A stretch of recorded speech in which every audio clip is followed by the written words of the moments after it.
Avengers Assemble! Today we are looking at the Hasbro Iron Man 2 6-inch figure line, and this is War Machine.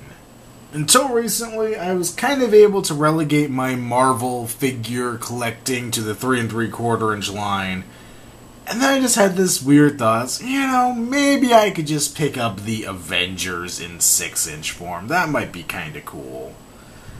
It hasn't quite stuck there. You'll probably see some more reviews coming in the future. But right now we are looking at the War Machine from the Iron Man 2 line. Now this was released two separate ways.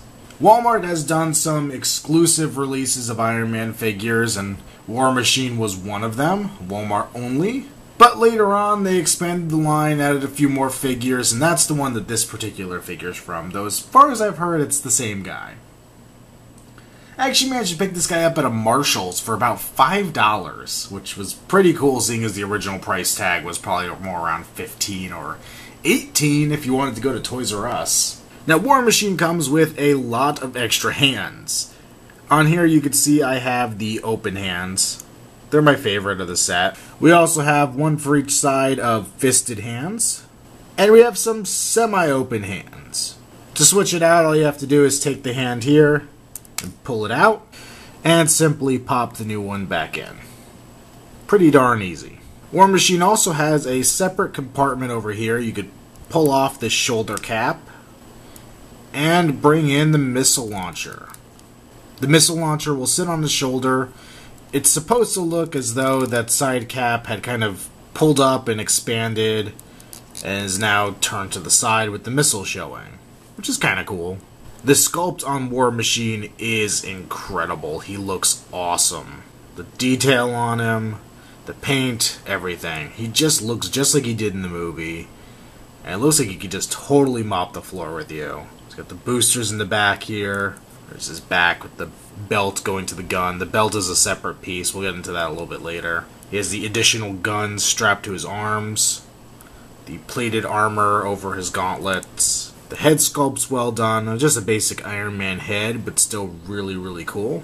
The Gatling gun itself is pretty darn cool. Very serviceable for what it's supposed to be, even if it doesn't have the best paint job in the world.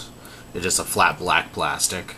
And this thing is just heads and tails awesome. Really, really cool figure. You can see back here the gun is on a track system. And let's take the belt out for right now. The belt kind of hinders the movement of the gun. I don't even know if I'm going to keep this on for displaying the gun.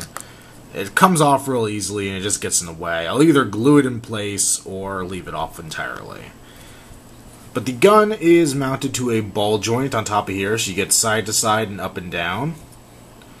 You can tilt it on this hinge right here, and then the whole assembly can just slide across the back here, so you can put the gun pretty much wherever you want. In the movie, he has a really free range of motion with that gun, and it's just really nice to be able to get that with the figure.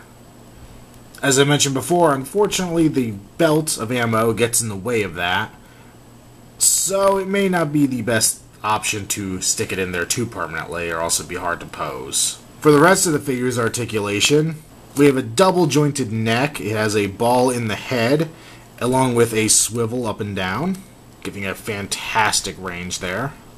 You have the ball-jointed mid-torso. He has pin and socket shoulders. You can go out to the side very easily. And when it comes to rotation, it is hindered by the shoulder pad, but it flips up and gets out of your way, especially if you didn't have the missile launcher on there. You have a pretty good range at which you can move that arm. You can swivel at the upper arm, bend the elbow at 2 points. The hands can rotate as well as bend. And to accommodate bending the hand back, as though you're going to do a plasma blast, you can actually hinge part of the armor here so the hand can move freely. Which is a phenomenal touch that I love about this figure, giving it such a great range and really makes up for a lot of the gripes I have with the 3 3/4 inch line. Obviously the 3 3/4 inch being smaller has a harder time shoving this kind of stuff in there, but really happy to see. Down here we have the same kind of ball hinge joint that we had on the 3 3/4 inch figures. We'll slide out to the side, you could rotate it, you could rotate the whole ball and then move up front. A little hindered by the way it's sculpted for doing much besides going out to the side, but it still is serviceable and much easier to maneuver on a larger figure. Obviously, you can swivel at the upper leg, bend the knee at 2 points, the knee guard blocking out the knee joint, which is really nice, and then you can bend and pivot at the ankle. War Machine is an awesome figure. I was so psyched to pick it up. I was kind of iffy when I saw them for $5. I was like, yeah, sure, why not pick up some of the Iron Man figures in the 6-inch scale? It wasn't going to break the bank. And I am so glad I got the War Machine. He is a phenomenal figure. He has so much articulation, so much detail. I really do feel like at this point Hasbro is maybe looking at some of their, I wouldn't quite say competition, but fellow War Machine figure makers over at Hot Toys. The extra hands kind of bring that to mind. Granted, I'm sure a Hot Toys version of this, I've never actually seen it in person, but I'm sure that's heads and tails above this little 6-inch figure. But still, it seems like they are striving for quality and high articulation, good paint job, all that stuff. I feel like they've totally succeeded with this figure. This is definitely a recommend from me. Hunt this guy down. If you find it at a Marshall's or a TJ Maxx or something like that for $5, totally awesome. If you have to search harder, if you have to go to Target or Walmart, or hell, I think even if you have to go to Toys R Us and pay the premium price, I think this figure is worth it. He's really cool. He's probably one of my favorite figures I've picked up in quite a while.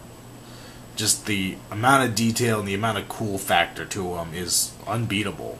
This has been another Outside the Box review. Stay tuned as we continue to count down to Avengers.